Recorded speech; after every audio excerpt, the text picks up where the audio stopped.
For the repair of the Alfa Laval EPC50 OP, I/O and heater board, the following procedures were necessary.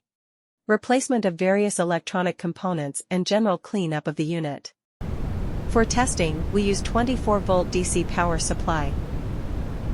As soon as we turn it on, the unit responds, and the screen lights up.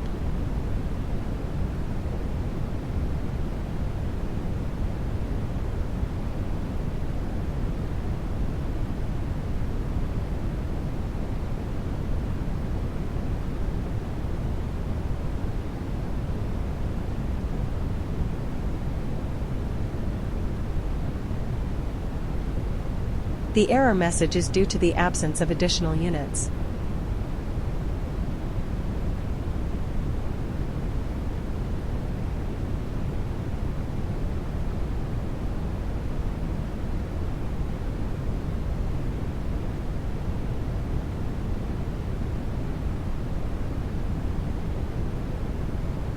It is now clear that Alfa Laval EPC50 OP, I/O and heater board are working successfully and are ready to be delivered to the client.